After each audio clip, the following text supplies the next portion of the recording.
Hi, I'm Eric at Frog Valley Tropical Fruit Farm, and this is Florida Natural Farming. Today I'm going to do a video on the blind spot in functional medicine. It's functional farming. Functional farming is natural farming, basically. And the functional medicine people are great, and they are very up on all the latest science, and they're closely related to molecular biological studies for optimizing or biohacking their health or our health. But they prop up and support and create a byproduct, a cottage industry called the supplement industry. So they're replacing pharmaceuticals with supplements, and supplements are totally unregulated. I was watching this great video on YouTube this morning by Sarah Pugh, the busy superhuman, and she's so smart. She's like a molecular health clinician. So she's like a molecular biologist, I guess. Super intelligent woman, a doctor. I love her stuff. She interviews the best guests. And she had a woman who was a functional medicine doctor, MD, and a naturopath. But she said you can't get all your nutrients from plants. She mentioned biodynamic farming and as a source of where she figured out that you couldn't get all your nutrients from plants. But biodynamic does not teach functional farming. They look at the whole system, but biodynamics is stuck in a space in time. And the core principle of biodynamics is, according to Rudolf Steiner, is to grow as close to natural as possible. And I don't know if anybody's ever been to a biodynamic farm, but there's nothing 100% natural about a biodynamic farm. Yes, they're great. They're probably the best source of food that you could get. But do they focus on growing natural? I don't think so. Most farms just focus on growing vegetables, and then they focus on compost, and they don't teach you how to make compost. And from all sources that I can find, Elaine Ingham or the Johnson-Su method, it's either a thermophilic compost or a Johnson-Su method, which is the Johnson-Su system is totally wrapped in microplastics. The compost doesn't even touch the ground. They wrap it in plastic and shade cloth. I'm going to go back and look at mangoes because I have some mangoes in the back. So I haven't been into the back in a long time. And I mowed back there, so I want to go look at those mangoes. But anyway, and then Elaine Ingham is so paranoid about anaerobic bacteria that she just will not, she just pushes, or I don't know if she still does. I haven't watched her. I stopped watching her as soon as she said, you don't want anaerobic bacteria. No, you do. You want all the bacteria. You want the bacteria to, those are the nutrients for the plants, and you can't pick and choose which ones you think are the best ones because of the college dictating to you what is allowable and what isn't allowable because of recommendations they dictated because of the chemical industry making people afraid of E. coli because of the way animals are raised. You have to look at the whole system. How are these animals being raised?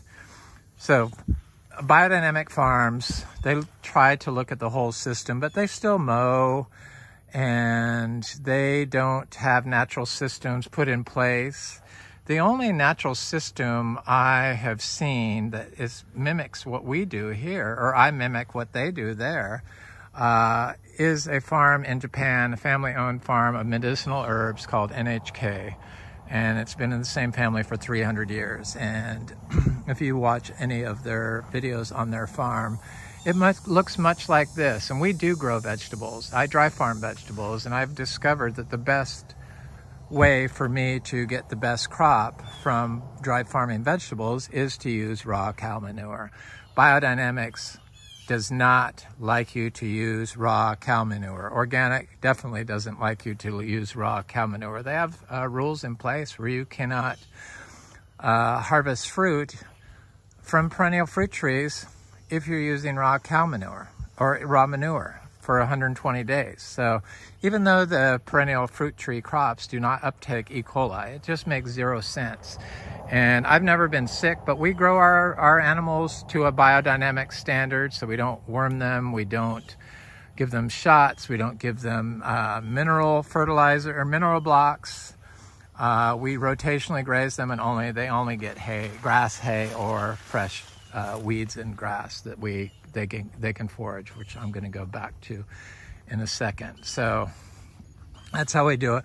But then I pick up the manure when I clean out the barn, and I distribute it evenly throughout the farm, and that was frowned upon. In fact, the Biodynamic Association told me when we were biodynamic certified and I was having my inspection that we couldn't do that. And I refused. I said, I'm going to do it because that's the best source of nutrients for the plants. I know in Florida, for us to get fruit production, that's what I needed to do in order for us to get huge giant crops and for everything to thrive. And it just makes total sense that just dropping a turd randomly throughout the farm would be better than any compost that somebody could create, which could have the potential to be polluted with forever chemicals or microplastics from the Johnson Sioux fertilizer, or lacking in biology due to the thermophilic compost that is being made and applied for compost. But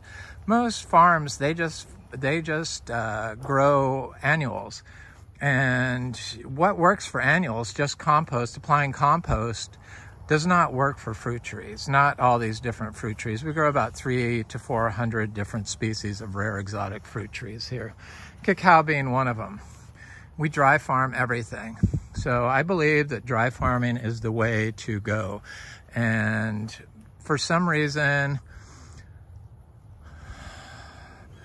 our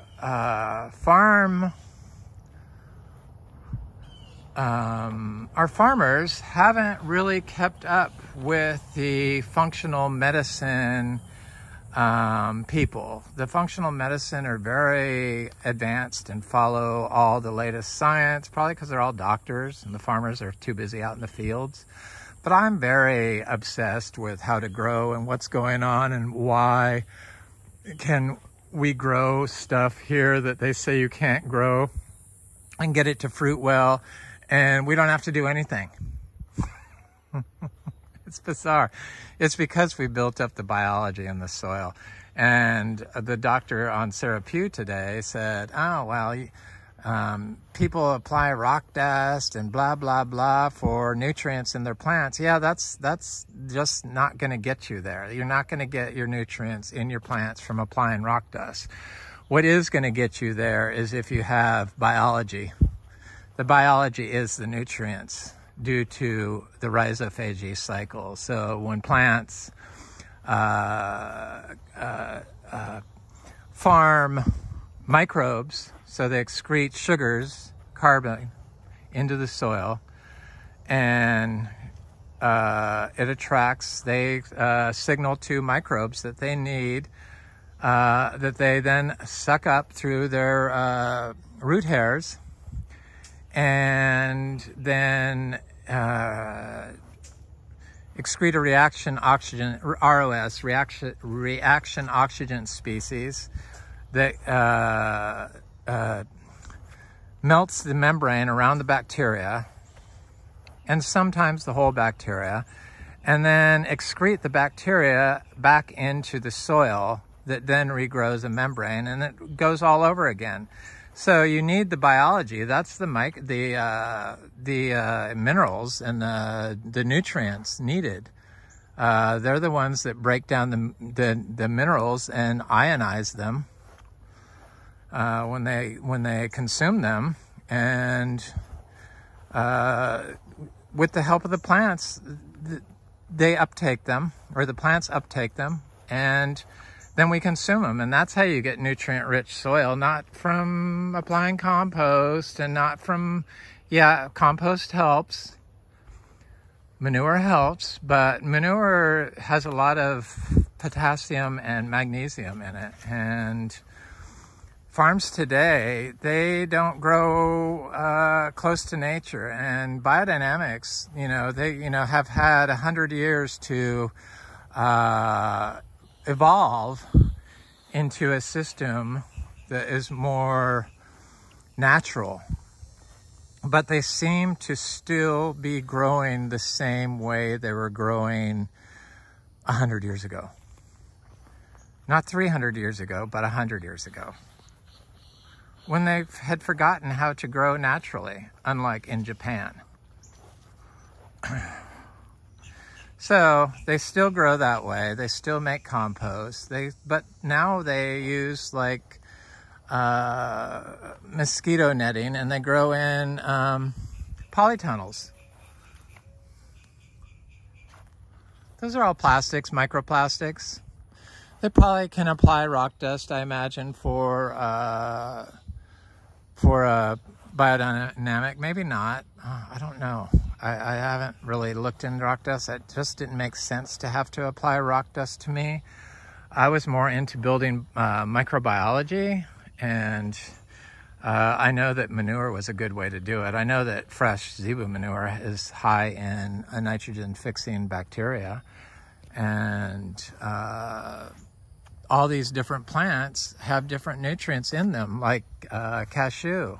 This big cashew tree is super high in magnesium. It's like a super magnesium accumulator. And I know that fresh manure has a high percentage of magnesium. And so that's why we've planted more than 100, 200 cashew trees throughout here. This is such a productive tree. And they're all growing naturally. They all grow the same way. They don't require any different stuff. They just need the management of the soil, which is this living orchard floor that people despise, and I've never seen on a biodynamic farm. There was a farmer in Vermont that recently died, but he would always do these sprays on a tractor. He had a huge giant plastic tank, and he'd do these sprays. He was probably ionizing plastic with minerals and breathing it in, would be my guess. Not a good thing. So I'm so against plastic and putting it in the system. There's nothing natural about plastic. Maybe the oil at one point could be called natural, but with all the polymers and chemicals and forever chemicals that they use as polymers in plastic and the heavy metals, it's definitely not natural. So you think that biodynamics would have evolved more to have more of a natural system in place that people could mimic, because that seems to be what people do. They mimic other people's farms. So they see somebody that they think is making a lot of money, like somebody growing grapes in Sonoma County, and they want to do it too. So they mimic it, and they do it exactly like that person is doing it. And they don't know why they're doing it. They just think that that's how you do it. And they might meet with a ag person from the agricultural office, the University Extension office in their county, and they'll tell them, oh, you need to do this, or you need to get this mineral test or this nutrient test. Well, when I did a soil test, they told me we needed to apply 150 pounds more nitrogen per acre per year, which is insane. That's double what the Biodynamic Association would allow me to use. So it didn't make any sense. So I know right there.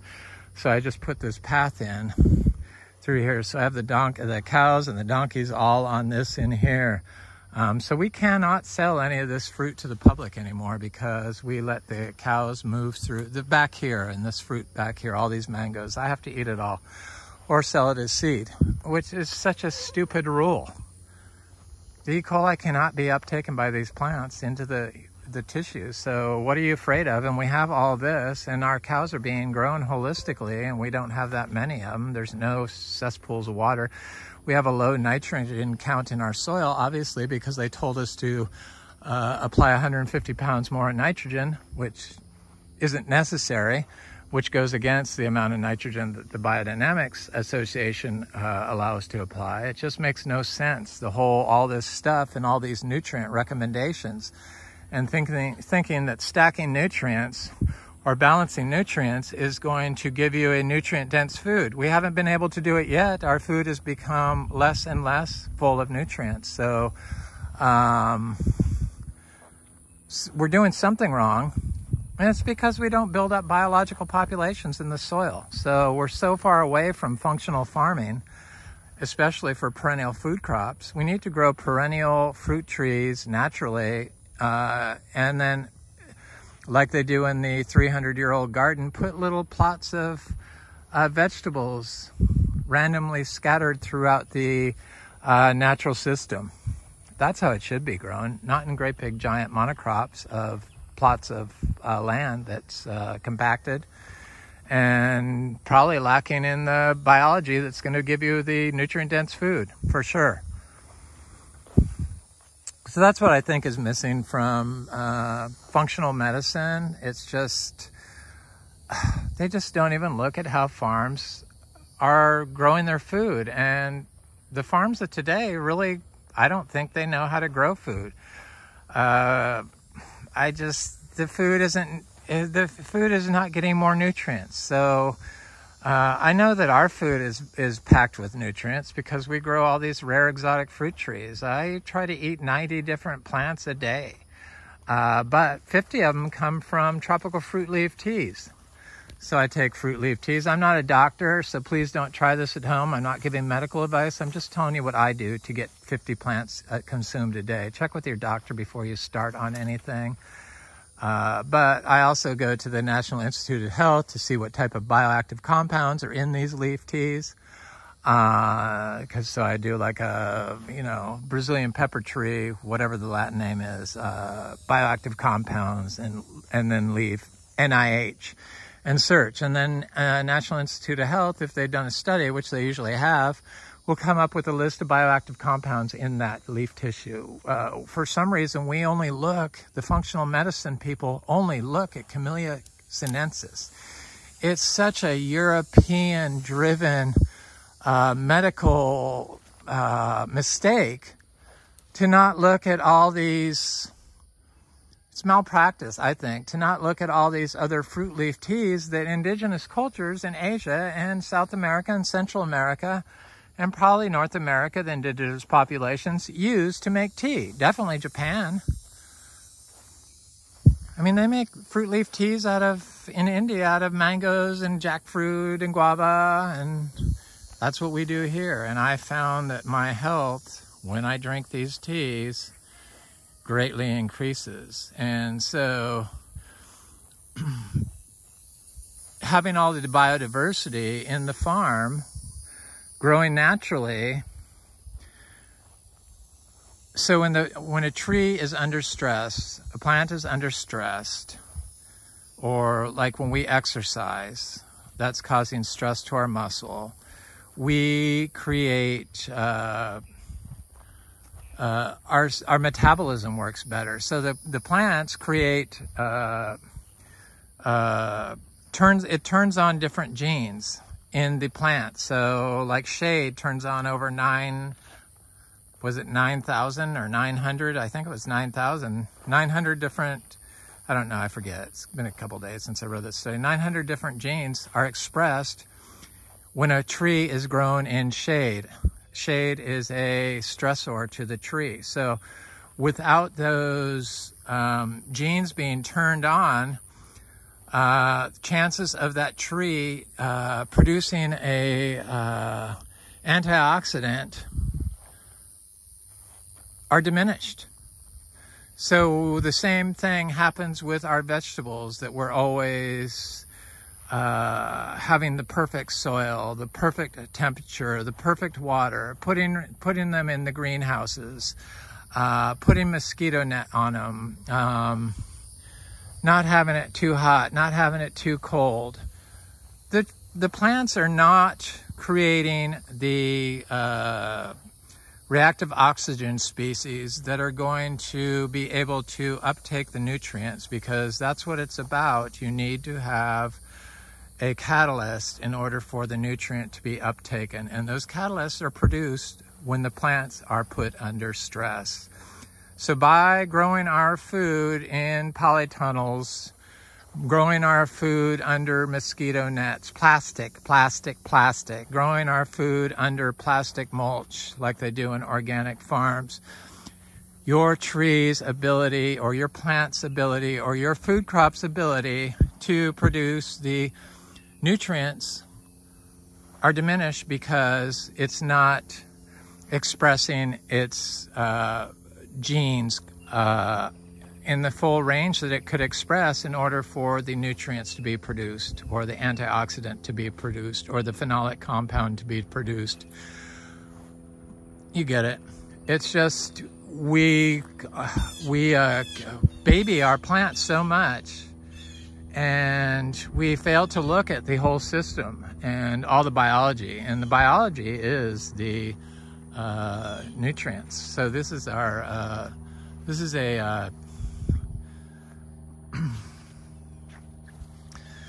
a Valencia Pride tree, and it has fruit on it, and quite a bit of fruit, and the creatures have been getting it, but it doesn't really look. This one's got some anthracnose type thing on it. I'm going to pull it up because it's not even ready. They're not even ready yet.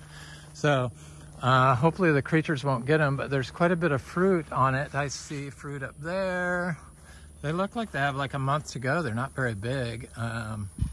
So hopefully if the creatures don't get them, I see claw marks on it.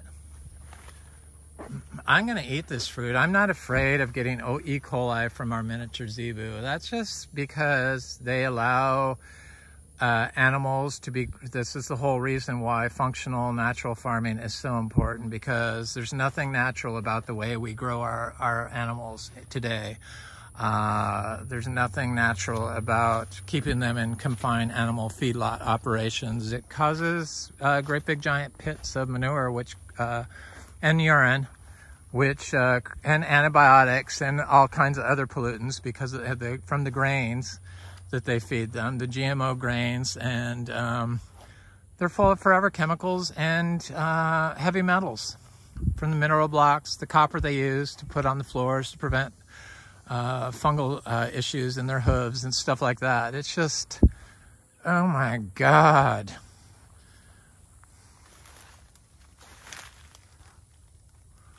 That's why I picked them. This cotton candy mango. They got most of our cotton candy mangoes, so I'm going to go back and look at this peach cobbler mango because it had quite a bit of fruit on it. I'm working my way over there. I don't know where the cows are, but I'm sure I will see them shortly. I'm surprised they haven't come running up here. So yeah, because we baby our plants so much, and we all grow, basically all the farmers grow the same way. Just that some, they grow slightly different crops, but they all grow, most farmers just grow annual crops, and then they'll grow cows or pigs or chickens or all of the above, which is great. Or else they'll grow just wine crops or apples or almonds or something like that. Just one monocrop. They won't have a multi-species system, and then they'll mow. So mowing in Florida causes compaction. So I noticed that the properties next door finally got listed with an agent. I did a recent video on the farm for sale next door.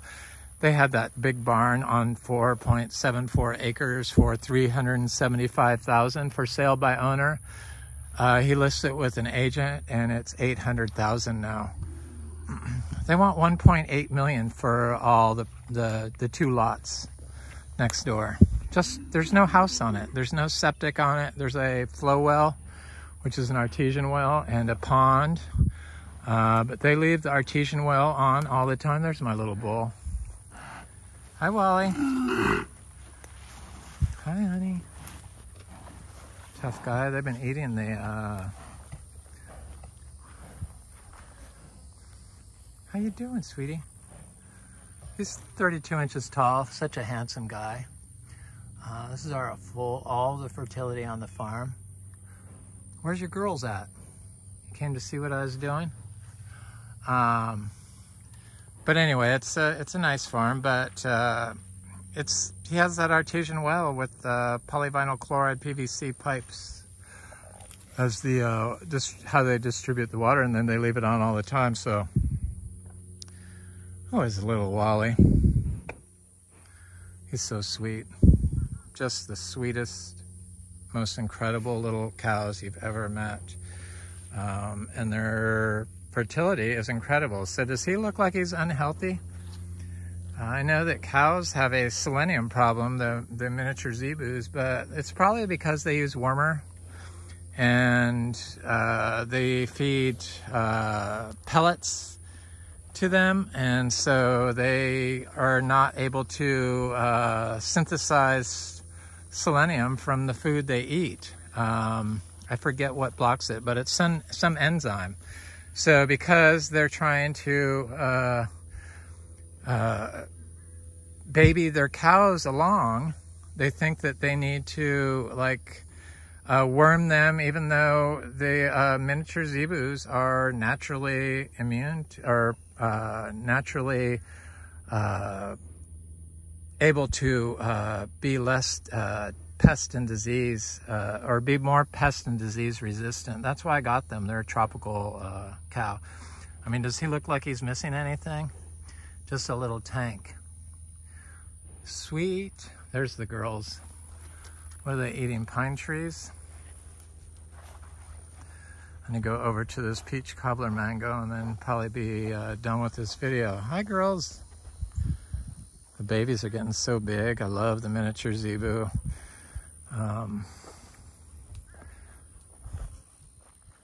Please don't poke on me.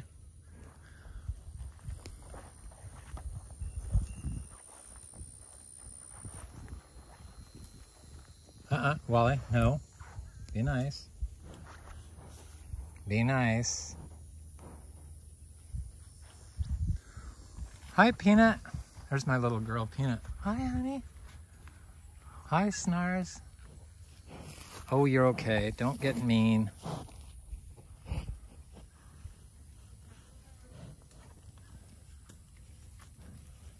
No. Hey, stop it. Oh, they're eating the cassava leaves.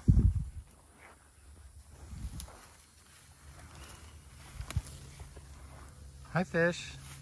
Hi, Nars. She's due that next month. There's my girl, Pepsi. There's little Romy. There's my little girl, Peanut. She's so cute. Hi, fish. How are you? That's her son from last year. This is her daughter, obviously, Bubbles. And then she's due. This is why I opened it up, so they could get more grass, but they all look really good. Sure, the mothers are a little bonier than the others, but that's because they have these babies. We've been leaving the babies on. This baby is 6 months old in a week, and this baby is 5 months old yesterday. And they look really good. And mostly people wean them at 4 months, but I found that cows like to, natural time is 10 months, and they seem like they need to be on their mother. They need to be more adapted to how to function in a herd. This is my first bull, and that was my second bull, or my first cow. And I only had those two, and I got them when they were young, and they just didn't know how to treat the other cows in a herd system, but they have kind of figured it out now. So we love them. This is why we would sell this place, was because we just would like to keep more and more and more zebu. We think they're the most important part of this farm. We love them, love them, love them. Peanut is my little girl. She's my little star baby. I love her. She's got very nice color, and Bubbles is very beautiful too. She's got black legs, and she's got a red body. And That's Romy. I think he's only going to mature at like 28, 29 inches. He's just not very big. He's almost going to be 2 years old in January. He's just a tiny little guy.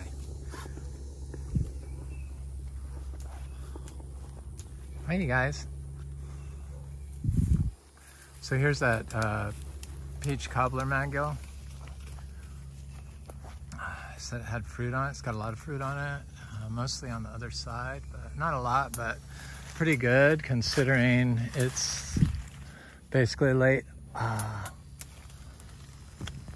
They're almost ready, so I can start picking these probably. Hi, Nars.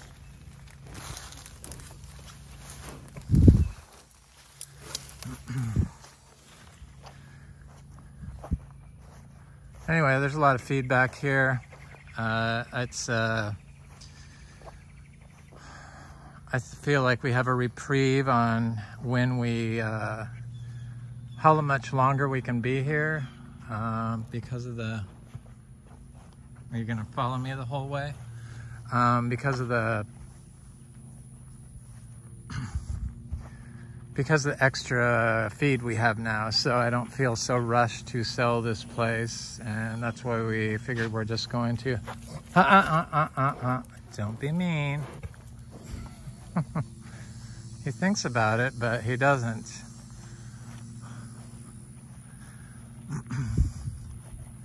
So it's just crazy to think that in Florida they said you couldn't grow organically when I first started here.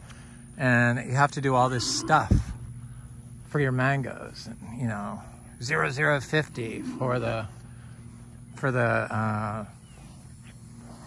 mangoes, you know, high potassium. But our soils are naturally high in potassium. That's why we plant a lot of bananas. All right, dude, you need to calm down and just go back with your girls and leave me alone. I know you want to keep your eye on me, but I'm quite okay.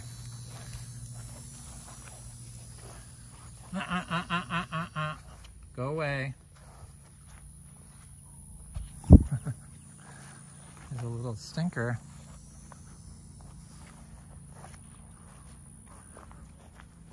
And we get very good fruit production and don't have to water anything. And I've never watered any of these mangoes. These mangoes back here really haven't been the best producers, but that's because I hadn't given them any type, stop it. Go away. Now, any type of manures. But they're getting it now, and they seem to be producing better. They're also young trees, so that has something to do with it. Also, I planted all of them as small 3 gallons, never watered them. But why don't you go with your girls? Worry about what you're doing, not what I'm doing, dude. No, it's not get off. Knock it off.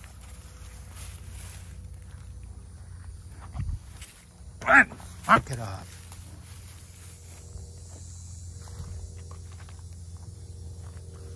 Thinks about being an idiot, but he stops, thank God.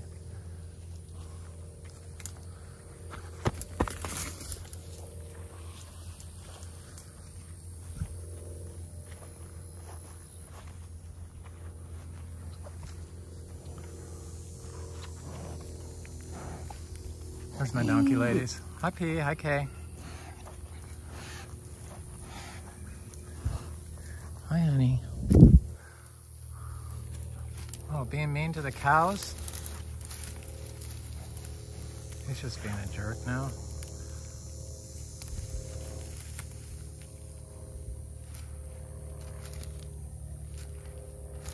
Midnight, knock it off. He'll kick your ass, guaranteed. Just be nice. Try to be nice. Oh, and don't eat my mangoes. Those are mine. Thank you. Anyway,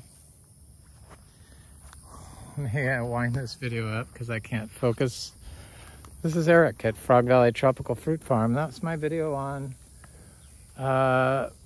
functional medicine and their blind spot they have regarding food for medicine. And it's the way the food's being raised. Functional farming is the cure for that, to create mineral-rich food again, nutrient-dense, mineral-rich food. Thanks for watching. Please like, share, and subscribe. Leave a comment if you enjoy this video. I always like hearing from you. Thanks for watching.